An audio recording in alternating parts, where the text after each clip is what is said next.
Hello, आप सभी का इस वीडियो में स्वागत है। रसायन विज्ञान के इस पहले अध्याय द सॉलिड स्टेट, इस पे हम लोग चर्चा करेंगे। द सॉलिड स्टेट, ठोस अवस्था। देखिए, दैनिक जीवन में हम ठोसों के ही संपर्क में सबसे ज़्यादा रहते हैं तथा प्रायः उनका उपयोग हम द्रवों और गैसों की तुलना में अधिक करते हैं। भिन्न भिन्न कार्यों के लिए हमें भिन्न भिन्न गुणों वाले ठोसों की आवश्यकता होती है। जैसे लिखना हुआ, बैठना हुआ, है ना। तो इन सब के लिए हमको जैसे कलम की आवश्यकता हुई, चेयर की आवश्यकता हुई, मतलब ठोस ही होते हैं। ठोस की आवश्यकता हमको सबसे ज़्यादा पड़ती है।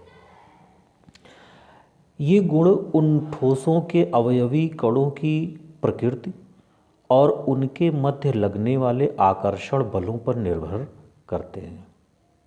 यही कारण है कि ठोसों का अध्ययन इस अध्याय के अंतर्गत आवश्यक हुआ और हम लोग इस अध्याय के अंतर्गत अवयवी कणों की अन्योन्य क्रिया, प्रकृति और विभिन्न गुणों के मध्य सह संबंधों का अध्ययन करेंगे।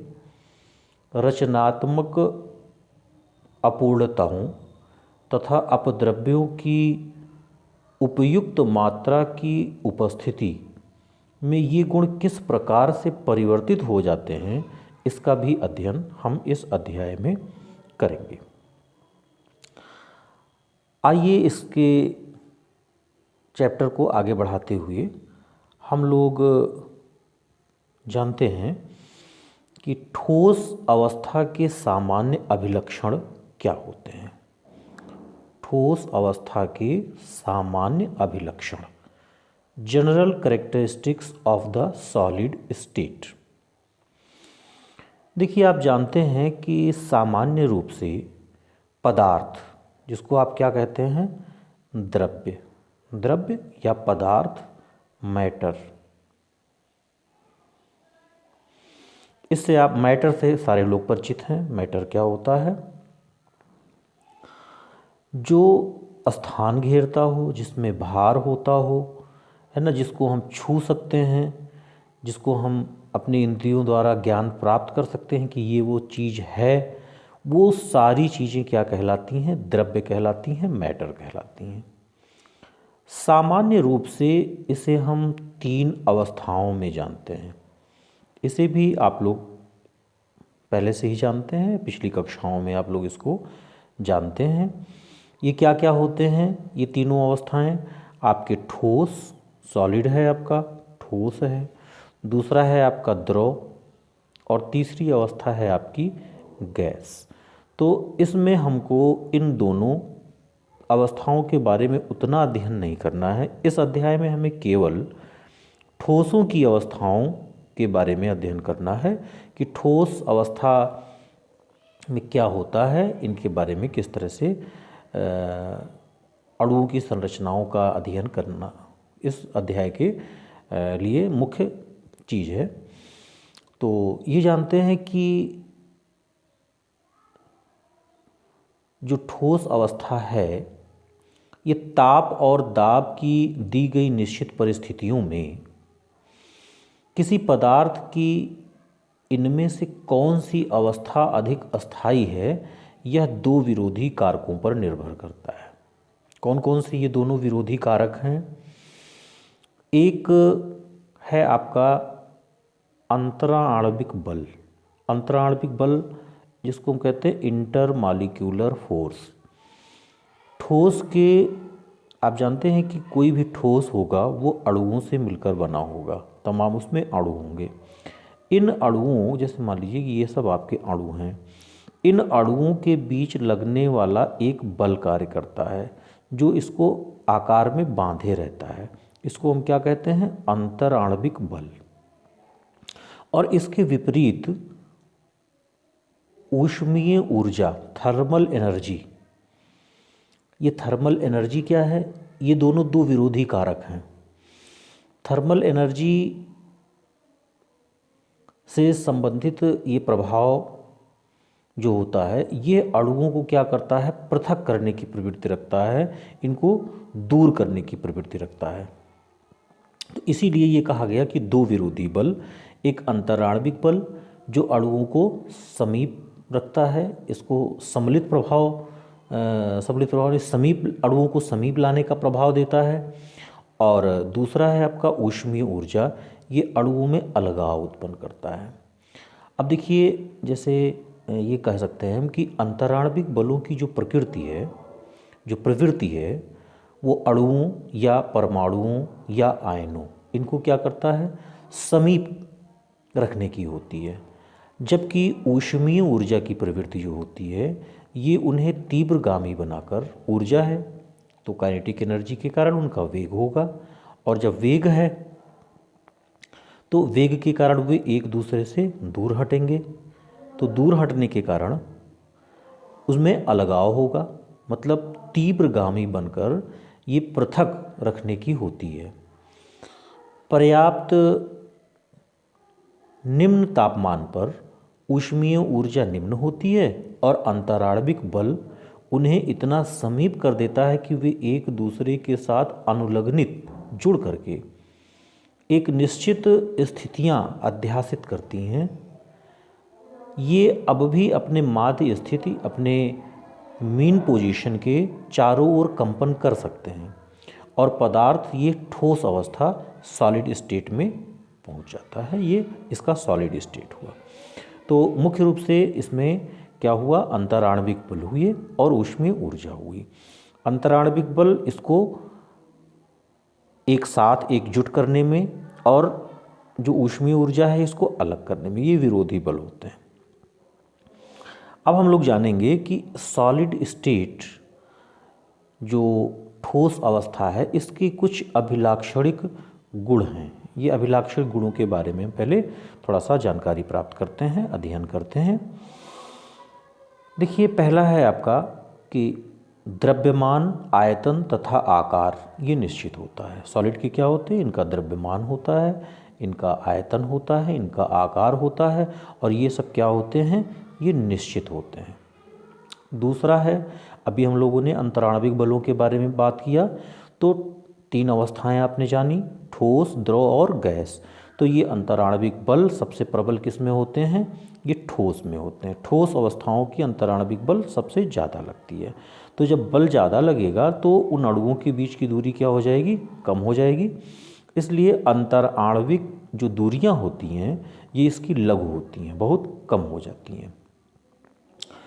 उनके अवयवी कणों, अवयवी कण मतलब जिससे वे मिलकर बने हुए हैं, परमाणु हो सकते हैं, अणु हो सकते हैं या आयन हो सकते हैं, की स्थितियां निश्चित होती हैं, और ये कण केवल अपने माध्य स्थिति के चारों ओर कंपन कर सकते हैं। मतलब चूँकि परमाणुओं का आकार निश्चित होता है, इसका मतलब कि इतना उस पर बल ज़्यादा प्रभावी होता है, ये अंतराणविक बल, कि वे एक स्थिति में निश्चित हो जाते हैं और केवल अपने माध्य स्थिति के दोनों ओर वे कंपन कर सकते हैं।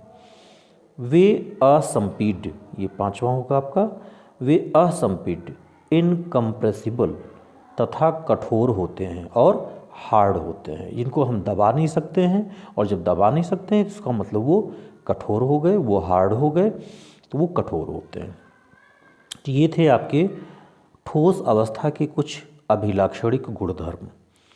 अब ये देखते हैं कि ये जो ठोस अवस्था है, इस अध्याय में हम इन ठोसों को दो भागों में बांटेंगे। देखिए, एक क्रिस्टलीय और एक अक्रिस्टलीय, मतलब ठोस को हम दो रूपों में पढ़ेंगे, एक crystalline form and amorphous solid. Crystalline क्या है और एमॉर्फस क्या है, इसका डिटेल हम लोग नीचे जानते हैं। उनके अवयवी कणों की व्यवस्था क्रम और प्रकृति के आधार पर किस तरह से वो व्यवस्थित हैं, उनका व्यवस्था क्रम क्या है, उनकी प्रकृति क्या है, इस आधार पर ठोसों को इन दो भागों में बांटा गया है। क्या क्या है, एक क्रिस्टलीय ठोस, क्रिस्टलाइन सॉलिड, और दूसरा है अक्रिस्टलीय ठोस, एमॉर्फस सॉलिड। अब एक एक के बारे में हम लोग विशेष अध्ययन करेंगे। सबसे पहले ये जानते हैं कि क्रिस्टलाइन ठोस क्रिस्टलाइन सॉलिड ये है क्या? क्रिस्टलाइन सॉलिड के बारे में ये पूरा डिटेल जानकारी हम प्राप्त करते हैं। तो आइए जानते हैं क्रिस्टलाइन सॉलिड। क्रिस्टलाइन सॉलिड्स क्या है? क्रिस्टलीय ठोस सामान्यतः लघु क्रिस्टलों, क्या है, छोटे छोटे क्रिस्टलों की अत्यधिक संख्या से बना होता है, जिनमें से प्रत्येक का निश्चित अभिलाक्षणिक ज्यामितीय आकार होता है। ज्यामितीय आकार इनका क्या होता है? प्रत्येक का ये निश्चित होता है। क्रिस्टल में अवयवी कणों, परमाणुओं, अणुओं तथा आयनों का क्रम, ये क्रम कैसा होता है? सुव्यवस्थित होता है। एक निश्चित ज्यामिति में ये सुव्यवस्थित होते हैं। इनमें कणों की व्यवस्था का पैटर्न ये नियमित होता है, जिसकी संपूर्ण क्रिस्टल में निरंतर पुनरावृत्ति होती है। इन ठोसों की निश्चित अभिलाक्षणिक ज्यामितीय आकृति होती है। क्रिस्टलीय ठोसों का गलनांक ये तीक्ष्ण होता है। गलनांक की ऊष्मीय हीट ऑफ फ्यूज़न, गलन की ऊष्मा ये भी निश्चित होती है। पिघले हुए क्रिस्टल ठोस को ठंडा करने पर वह अपने मूल ज्यामितीय अभिविन्यास को पुनः प्राप्त कर लेता है। ये आपके क्रिस्टलीय ठोस के प्रमुख गुण हुए। क्या क्या हुआ? ये एक एक पॉइंट, एक एक लाइन इसके एक एक पॉइंट को प्रदर्शित करता है। लघु क्रिस्टलों से मिलकर बने होते हैं, निश्चित अभिलाक्षणिक ज्यामितीय आकार होता है, ये एक सुव्यवस्थित है ना, कणों के निश्चित पैटर्न के रूप में होते हैं। ये जो क्रिस्टल है इनकी पुनरावृत्ति होती है। ये एक निश्चित ज्यामितीय आकृति को प्रदर्शित करते हैं। इन क्रिस्टलों का गलनांक तीक्ष्ण होता है और उसमें गलनांक इनका निश्चित भी होता है। ये ठोस गर्म करने पर पिघल जाते हैं और ठंडा होने पर फिर अपने मूल ज्यामितीय अभिविन्यास को प्राप्त करते हैं। तो इसके आगे हम लोग देखते हैं कुछ और भी इनके बारे में बताया गया है कि ये क्रिस्टलीय ठोस कैसे होते हैं। तो ये बताया गया कि ठंडा होने पर ये पुनः अपना अभिविन्यास प्राप्त कर लेते हैं और इस प्रकार ठोस ये असंपीड्य होते हैं तथा इनकी सतह ये प्लेनर होती है, मतलब समतल होती है। इनकी सतह कैसी होती है? समतल होती है। इनके फलकों के मध्य निश्चित कोण होता है। चाकू से काटने पर ये सपाट तथा चिकनी सतह के दो टुकड़ों में कट जाते हैं। जब इनको काटा जाता है तो ये खुरदरे सतह वाली नहीं, बिल्कुल चिकनी सतह पर ये कटते हैं। क्रिस्टलीय जो ठोस हैं ये क्या प्रदर्शित करते हैं? विषम दैशिक,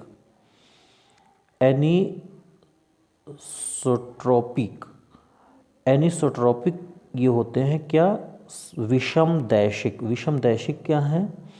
अर्थात उनके कुछ गुण जैसे विद्युत का हुआ या प्रतिरोधकता का हुआ या अपवर्तनांक का हुआ, ये क्या होते हैं? ये देखिए यहाँ से क्रिस्टल के भिन्न भिन्न दिशाओं में मापने पर भिन्न भिन्न मान प्रदर्शित करते हैं। यह अलग अलग दिशाओं में कणों की भिन्न भिन्न व्यवस्था से होता है। चूँकि भिन्न भिन्न दिशाओं में कणों की व्यवस्था अलग अलग होती है, अतः एक ही भौतिक गुण का मान प्रत्येक दिशा में भिन्न भिन्न पाया जाता है। ऐसी अगर स्थिति है तो हम इसको क्या कहते हैं? विषम दैशिक।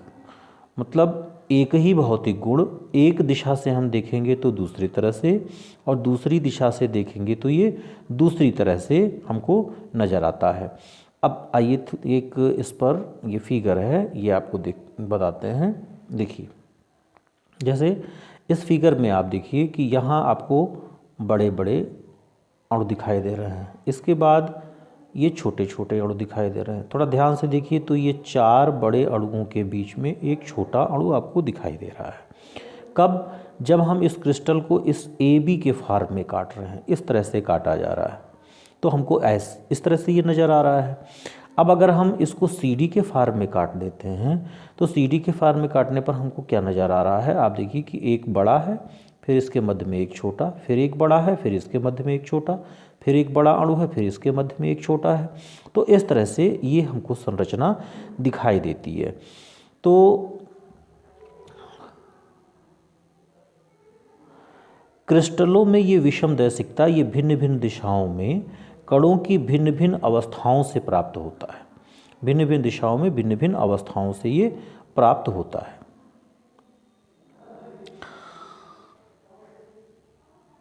अब आइए इस पर एक एग्जाम्पल देखते हैं, एक उदाहरण देखते हैं। ये जैसे उदाहरण है हमारा सिल्वर आयोडाइड का क्रिस्टल। सिल्वर आयोडाइड के क्रिस्टल में एक दिशा में ऊष्मीय प्रसार कोफिशिएंट ऑफ थर्मल एक्सपेंशन का मान धनात्मक होता है, जबकि दूसरी दिशा में इसका मान ऋणात्मक होता है। साधारण नमक, sucrose, quartz, silver iodide, diamond आदि क्रिस्टलीय ठोसों के उदाहरण हैं। जैसे क्रिस्टलीय ठोस के बारे में हम लोगों ने जाना, इनके गुणों के बारे में जाना, तो ये इनके एग्जाम्पल्स हुए कि साधारण नमक, sucrose, quartz, silver iodide, diamond, ये सारे के सारे क्या हैं, क्रिस्टलीय ठोस हैं। अब थोड़ा सा इन क्रिस्टलीय ठोस के बारे में कुछ और विशेष चीज़ जानते हैं। ये क्या है, क्रिस्टलीय ठोस जो होते हैं इन्हीं को वास्तविक सॉलिड माना जाता है, ट्रू सॉलिड माना जाता है। जो ठोस क्रिस्टल के रूप में होते हैं इनको ही हम वास्तविक ठोस मानते हैं, ट्रू सॉलिड कहते हैं। इसमें दीर्घ परासी व्यवस्था होती है, दीर्घ परासी व्यवस्था, लॉन्ग रेंज ऑर्डर पाई जाती है। इसका मतलब ये हुआ कि इसमें एक प्रकार की संरचनात्मक इकाई, स्ट्रक्चरल यूनिट होती है, जिसकी पुनरावृत्ति करके थ्री डायमेंशनल, त्रिविमीय जालक, थ्री डायमेंशनल नेटवर्क इसका निर्माण करते हैं। इसका एग्जाम्पल है आपका जैसे सोडियम क्लोराइड का क्रिस्टल। इसके क्रिस्टल के घटक की इकाई आपकी होगी एक सोडियम धनायन और एक क्लोराइड, मतलब क्लोरीन का एक ऋणायन। ये एकांतर क्रम में एक इस तरह की व्यवस्था में रहते हैं, इस प्रकार ये व्यवस्थित रहते हैं कि प्रत्येक सोडियम आयन 6 क्लोरीन आयन से तथा प्रत्येक क्लोरीन आयन ये 6 सोडियम आयन से घिरा रहता है। और जब इस तरह से एक क्रिस्टल बनता है तो इसी क्रिस्टल को हम क्या कहते हैं, वास्तविक ठोस कहते हैं, ट्रू सॉलिड कहते हैं। तो ये तो आपका था क्रिस्टलीय फॉर्म, क्रिस्टलाइन फॉर्म। अब दूसरा देखते हैं अक्रिस्टलीय ठोस। अक्रिस्टलीय ठोस क्या होते हैं, अक्रिस्टलीय ठोस के बारे में जानते हैं। दो भागों में बांटा गया था सॉलिड को, एक क्रिस्टलाइन और एक एमॉर्फस। तो अब जानते हैं हम कि अक्रिस्टलीय ठोस, एमॉर्फस सॉलिड्स, ये क्या होते हैं। इनके भी एक एक पॉइंट को ये प्रदर्शित कर रहा है, एक एक लाइन। अक्रिस्टलीय ठोस असमाकृतिक कणों के बने होते हैं, मतलब असमाकृतिक, ये असमाकृतिक कणों से ही बने होते हैं। इन ठोसों में अवयवी कण, अवयवी कण आपके वही परमाणु, अणु या आयन एक निश्चित व्यवस्था के अंतर्गत व्यवस्थित नहीं होते हैं, जबकि क्रिस्टल में क्या थे, वो व्यवस्थित थे। इनमें कणों का नियमित और पुनरावृत्ति, रिपीटेटिव पैटर्न केवल अल्प दूरियों तक होता है। अगर चल भी रहा है तो बहुत अल्प दूरियों तक, और या फिर नहीं ही होता है। तथा बीच में व्यवस्था क्रम ये अनियमित होता है। इस प्रकार के ठोस को लघु परासी व्यवस्था, शॉर्ट रेंज ऑर्डर पाई जाती है। लॉन्ग रेंज ऑर्डर मतलब दूर तक ये क्रमिक व्यवस्था चलती जा रही है, एक क्रम से जैसे व्यवस्थित हो रहे हैं, क्रिस्टलाइन होते जा रहे हैं ये दूर तक। और इसमें अगर है भी तो वो लघु परासी होगा, बहुत थोड़े दूर के लिए होगा।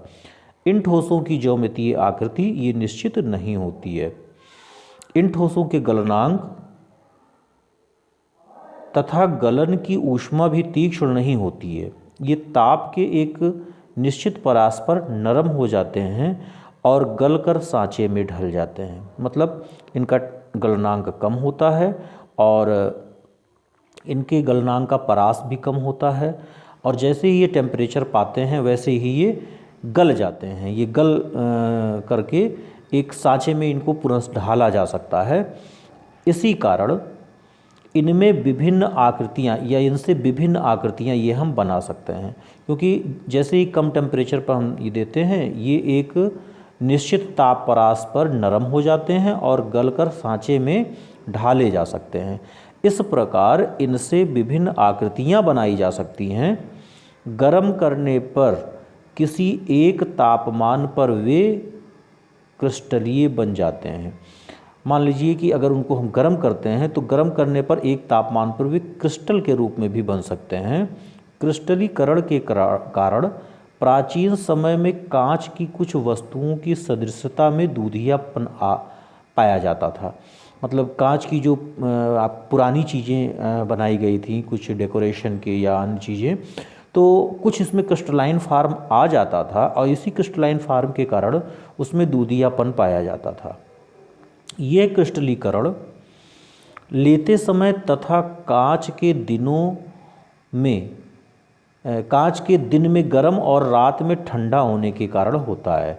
मतलब जब ये एमॉर्फस जो हैं ये कम टेम्परेचर पर ही निर्भर कर रहे हैं इनकी संरचनाओं की व्यवस्था को, तो दिन में गर्मी के कारण और रात में ये ठंडी के कारण, इनके कारण यही क्रिस्टलाइजेशन इनमें होता है, ये क्रिस्टलीकरण होता है। और बहुत दिनों के बाद जो आपका सफ़ेद कांच है, जो पारदर्शी कांच है, वो उसमें कुछ दूधियापन आ जाता है। ये कुछ सीमा तक संपीड्य कंप्रेसिबल होते हैं, इनको हम कुछ सीमा तक दबा सकते हैं। चाकू से काटे जाने पर ये अनियमित सतहों वाले दो टुकड़ों में कट जाते हैं।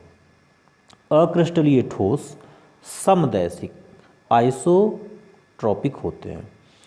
वो विषम दैशिक थे जो क्रिस्टलाइन थे, और जो एमॉर्फस हैं ये आइसोट्रॉपिक होते हैं। आइसोट्रॉपिक का मतलब ये हुआ कि ये प्रत्येक गुण के लिए सभी दिशाओं में समान रूप से प्रदर्शित करते हैं। उनमें क्या था कि जिस मान लीजिए आप खड़ा काट करके ले रहे हैं या तिरछा काट के ले रहे हैं, आपको एक अभी पिछले ये भी इसमें बताया गया कि फिगर के साथ किस तरह से उनके गुण परिवर्तित होते हैं। लेकिन इसमें क्या है, ये समदैशिक हैं, वो सभी दिशाओं में समान रूप से ही प्रदर्शित होते हैं। अक्रिस्टलीय ठोसों के लिए विद्युतीय प्रतिरोध, अपवर्तनांक आदि गुण ये समान रूप से सभी दिशाओं में होते हैं। सभी दिशाओं में ये समान रूप से होते हैं। इसका कारण यह है कि उनमें दीर्घपरासी व्यवस्था नहीं है, सभी दिशाओं में अनियमित विन्यास होता है। इसके उदाहरण आपके हैं मोम, कांच, रबड़, ये सब अक्रिस्टलीय ठोस के सामान्य उदाहरण हैं। आइए अब हम लोग जानते हैं कि ये अशीतित द्रव सुपर कूल्ड लिक्विड ये क्या होता है। इसको हम आभासी ठोस भी कहते हैं, अपैरेंट सॉलिड भी कहते हैं। अशीतित द्रव, अतिशीतित द्रव, सुपर कूल्ड लिक्विड है ना, आभासी ठोस इसको कहते हैं। द्रवों के समान अक्रिस्टलीय ठोसों में प्रवाह की प्रवृत्ति होती है। जैसे हम कहते हैं ना कि द्रव बहते हैं, ऐसे ही दो तरह का आपने ठोस जाना, एक क्रिस्टलीय और एक अक्रिस्टलीय। तो जो अक्रिस्टलीय ठोस हैं उसकी प्रवृत्ति क्या होती है, बहने की, इनमें प्रवाह होता है। लेकिन प्रवाह की जो गति होती है, यह गति बहुत ही मंद होती है, बहुत ही स्लो होती है। यही कारण है कि इन्हें हम आभासी ठोस, अपैरेंट सॉलिड कहते हैं, अथवा अतिशीतित द्रव, सुपर कूल्ड लिक्विड कहा जाता है। मतलब कि जैसे सुपर कूल्ड हो गया है, ये इस तरह के अतिशीतित द्रव के रूप में है, बह रहे हैं लेकिन बहुत ही धीरे बह रहे हैं। अब थोड़ा सा इस पर हम आपको एक उदाहरण देते हैं अतिशीतित द्रव का। जैसे अतिशीतित द्रव में आपका कांच ये आता है। कांच में प्रवाह की प्रवृत्ति ये बहुत ही स्लो होती है। कांच के अणु ये प्रवाहित होते हैं, है ना, एक विशेष आपको जानकारी मिल रही है। कांच के अणु जो है ये द्रव की तरह प्रवाहित होते हैं, लेकिन इनका प्रवाह ये बहुत ही स्लो होता है, बहुत ही कम होता है। कांच में प्रवाह की प्रवृत्ति ये पुरानी इमारतों की खिड़कियों, कांचों को देखकर पता चल सकता है। इन खिड़कियों के कांचों के नीचे, अगर हम ऊपर की तुलना में नीचे के हिस्से को देखें तो ऊपर की तुलना में नीचे के हिस्से ये अधिक मोटे हो जाते हैं। ऐसा क्यों हुआ? ऐसा कांच के गुरुत्व के प्रभाव के कारण नीचे की ओर प्रवाह के कारण हुआ। मतलब ऊपर के जो कांच हैं, कांच के जो अणु हैं, ये गुरुत्व के कारण प्रवाहित होकर के और नीचे आ जा रहे हैं, और नीचे आने के कारण ऊपर की तुलना में ये नीचे मोटे हो जा रहे हैं। अब ये जो दोनों हम लोगों ने अभी पढ़ा, ठोस के जो दोनों प्रकार, एक क्रिस्टलाइन है ना और एक एमॉर्फस। अब इसी को हम एक चार्ट के रूप में एक साथ इनमें अंतर को पढ़ेंगे। देखिए बहुत ही महत्वपूर्ण है, क्रिस्टलीय और अक्रिस्टलीय ठोसों में अंतर। यहाँ आपको गुण बता रहे हैं, कौन कौन से गुण के बारे में अध्ययन कर रहे हैं। यहाँ क्रिस्टलीय ठोस के बारे में और यहाँ अक्रिस्टलीय ठोस के बारे में आपको बता रहे हैं। नंबर 1 है आपकी आकृति। आकृति क्या है? क्रिस्टलाइन का, क्रिस्टलीय ठोस का निश्चित अभिलाक्षणिक ज्यामितीय आकृति होती है, और ये समाकृतिक होते हैं। इनकी निश्चित आकृति नहीं होती है। गलनांक इनका निश्चित होता है और अभिलाक्षणिक ताप पर ये पिघलते हैं। ताप के एक परास में धीरे धीरे नरम पड़ते जाते हैं। विदलन गुण, विदलन गुण का मतलब हुआ कि तेज धार वाले औजार से काटने पर यह 2 टुकड़ों में विभक्त हो जाता है और नई जनित सतहें सपाट और चिकनी होती हैं। और ये तेज धार वाले औजार से काटने पर अनियमित सतहों वाले 2 टुकड़ों में कट जाते हैं। ये सब के बारे में हम लोग अभी पीछे पढ़े हैं, इन्हें एक साथ यहाँ फिर से पढ़ा जा रहा है। फिर देखिए चौथा है आपका गलन ऊष्मा। इनकी गलन ऊष्मा निश्चित और अभिलाक्षणिक होती है।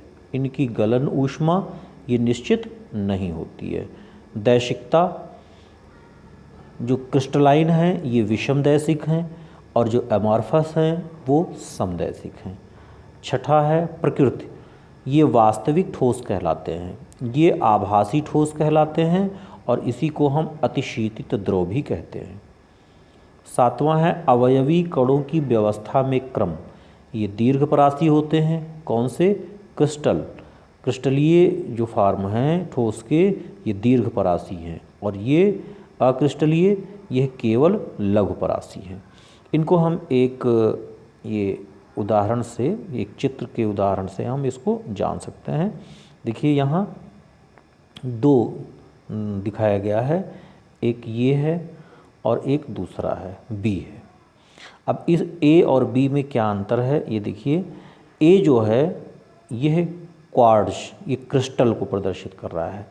क्वार्ट्ज के क्रिस्टल की ये संरचना दी गई है, और दूसरा है क्वार्ट्ज कांच की द्विविमीय संरचना, मतलब ये एमॉर्फस है और ये क्रिस्टलाइन फॉर्म है। यहाँ इन दोनों चीज़ों को बताया गया है। तो इस चैप्टर में आप लोगों ने पहले पार्ट में इस सॉलिड स्टेट का समझ लीजिए, इस वीडियो का पहला पार्ट है जिसमें ठोसों के बारे में आपने जाना और ठोस के व्यवस्था क्रम के अनुसार क्रिस्टलीय और अक्रिस्टलीय ठोस, इनके गुणों के बारे में जाना, इनके गुणों की आपने तुलना की। और ये आपके लिए कुछ क्वेश्चंस हैं, ये क्वेश्चंस आप करिएगा। जैसे आपका पहला प्रश्न है, ठोस कठोर क्यों होते हैं? दूसरा प्रश्न है, ठोसों का आयतन निश्चित क्यों होता है?